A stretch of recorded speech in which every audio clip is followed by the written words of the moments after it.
gosh. So when he said that they would have got everyone's indentures, I said, so what's going to happen to the community that I was a part of? Are they going to get their indentures? He said, eventually. But COS is in no financial position to even pay off the rest of the land. They made an agreement with the family.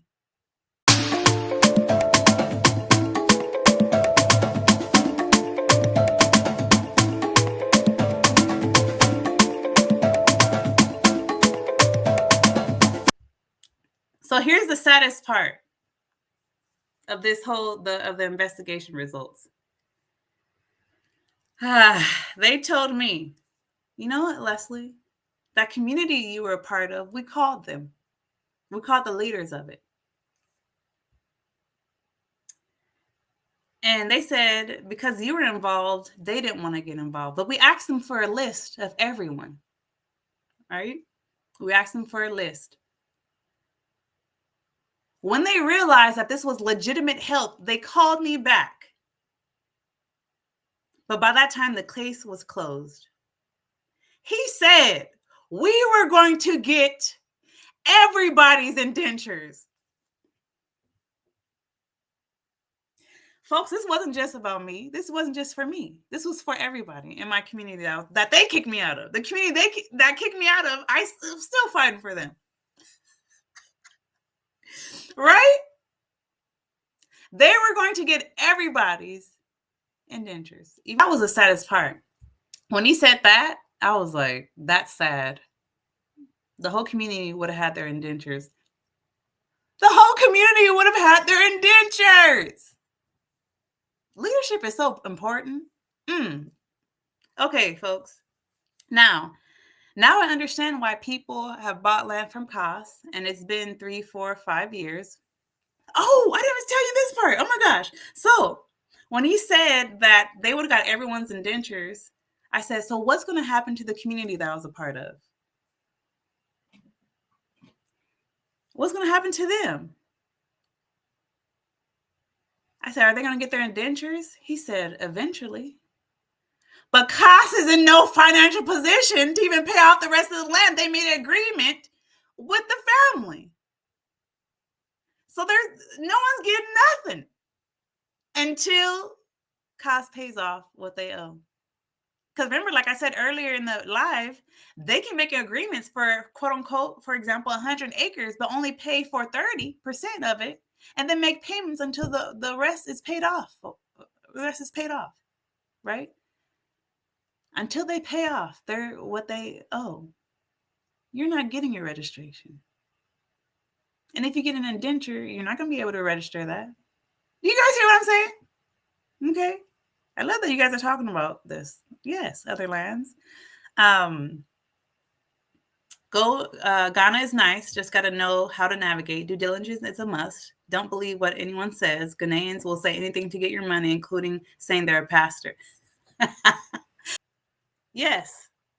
So that's why don't expect, especially if you're part of the community I was in, don't expect your indentures anytime soon. I mean, to register it. If they have not paid off what they owe to the Lands Commission and the family, you won't be able to register your paperwork. Okay? Folks, so that's the result of the investigation. Wow. Okay. So let's end on a high note, because I like to end on high notes. There's one thing to complain and share and expose, but now, what's the solution? What's the solution? I thought about this, of course, from a American standpoint. So I don't know how the laws work in Ghana, but here in the States, looks like the Africa is looking way better. Here in the States, we can lobby, right? We lobby for everything here in the States. Right now, the Crown Act, we're lobbying so we can have locks going to work, wear hijabs, wear, Bantu knots and twists and everything. We're fighting for that in the States, right? And some states have turned it down. It's called the Crown Act. But we have the ability to lobby, get people to sign petitions, and force laws. Okay? So what's the solution? From my American perspective, raise the bar. Who can raise the bar? We the people, right? The Ghanaians. The Ghana Bar Association. Look at what a coincidence. The Bar Association. Let's raise the bar. Ghana bar. What we got to do? Lobby.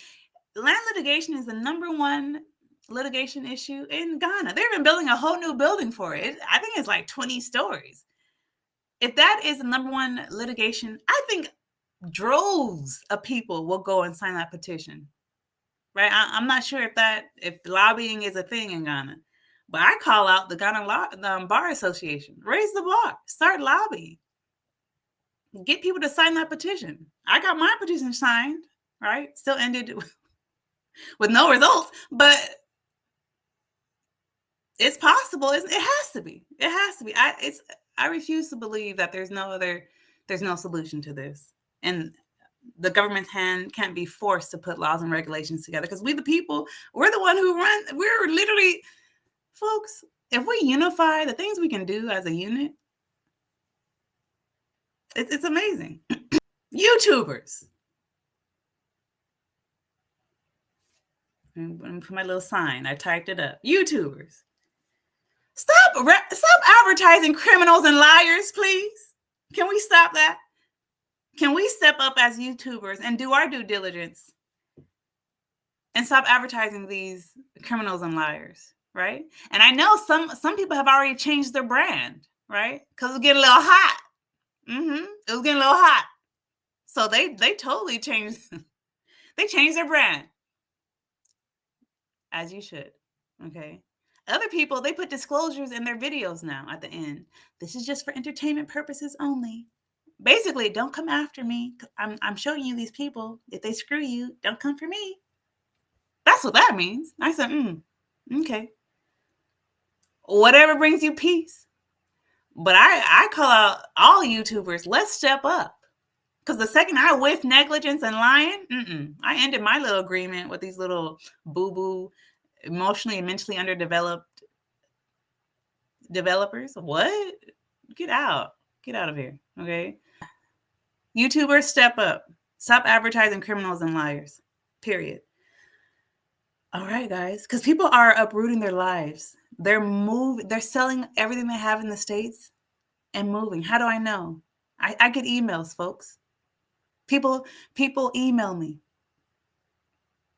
I know people that personally are like, Leslie, if we knew it was like this, I wouldn't have did it, right? But they didn't listen to me. They didn't do what I said.